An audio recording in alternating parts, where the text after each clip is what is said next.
కొంతమంది ఎమ్మెల్యేస్ సంవత్సరన్నర నుంచి నాకు అపాయింట్మెంట్ గురించి ట్రై చేస్తే అపాయింట్మెంట్ లేదని బాహాటంగా చెప్తున్నారు. ఎమ్మెల్యేకే అపాయింట్మెంట్ ఇవ్వనటువంటి వ్యక్తి ఈ ఆంధ్ర రాష్ట్రానికి ముఖ్యమంత్రిగా ఉండటం అనేది ఈ రాష్ట్ర ప్రజలు చేసుకున్న పూర్వ జన్మలో చేసుకున్న పాపం అని చెప్పి నేను తెలియజేసుకుంటున్నాను.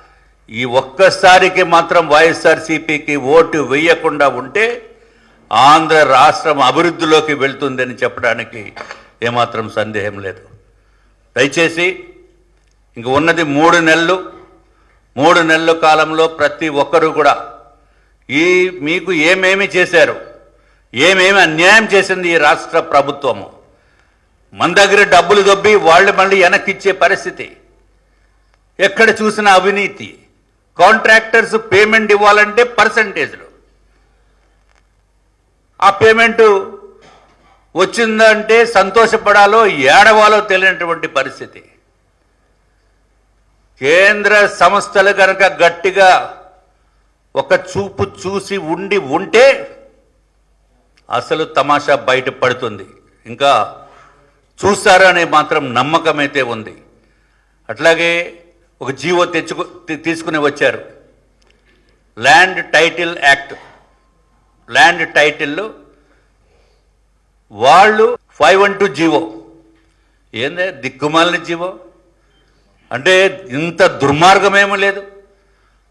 అది ఆ జీవో ప్రకారము ఎవరైతే తహసీల్దార్ గారు ఎంఆర్ఓ గారు వీళ్ళ పేరును ఉంటే దానికి ఇంకా డిస్ప్యూట్ లేదు, వాళ్ళే ఫైనలైజేషన్. అందుకే ఆంధ్ర రాష్ట్రంలో లాయర్స్ కూడా స్ట్రైక్ చేసినప్పటికీ కూడా ఎక్కడ చలనం లేదు, ఆ జీవోని వెనక్కి తీసుకోలేదు.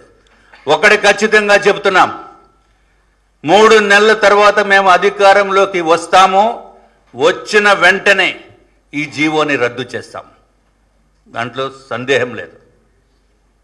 అట్లాగే దయచేసి ముఖ్యమంత్రి గారు ఇళ్ల దగ్గర చెత్త పేరుకుపోయి ఉంది, ఆ చెత్తను ఎత్తించే కార్యక్రమం చేపట్టండి. ఊరికే ఫోటోలకి కొంతమంది మీ వాళ్ళు పాపము ఏదో తుడిచినట్టు ఏదో చేస్తున్నారు, చూశాను పేపర్లో. ఆ తుడవటం కాదు, మాకు పబ్లిసిటీ ఏం లేదు, అవసరం లేదు మాకు. మీకు ఎక్కడ చూసినా పబ్లిసిటీ, ఈ దిక్కుమాలను ఇదేం పబ్లిసిటీ పిచ్చండి బాబు మీకు. కోడిగుడ్డు మీద కూడా గుద్దాయి జగన్ బొమ్మ, ఆఖరికి డెత్ సర్టిఫికెట్ల మీద కూడా జగన్ బొమ్మ. అర్థం ఉంది అసలు.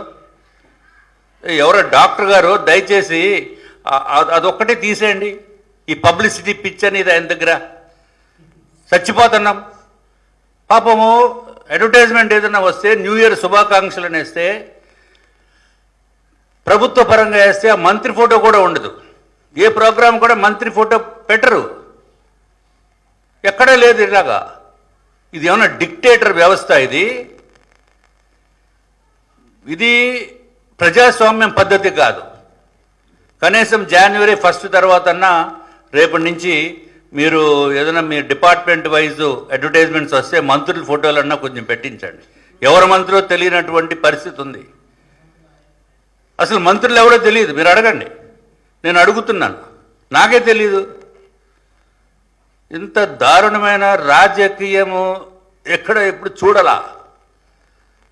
కాబట్టి కొత్త సంవత్సరం నుంచి అయినా జగన్మోహన్ రెడ్డి గారు మారుతారు అని భావిస్తూ, మారాలని భగవంతుడిని కోరుకుంటూ, ఈ ఉన్న 3 నెలల కాలము అనవసరంగా లోపలికి తీసుకెళ్ళి లోపల వేయకుండా వాట్సాప్లు పంపితే లోపల వేసేస్తున్నారు. కనీసం 3 నెలలుగా ఆపండి.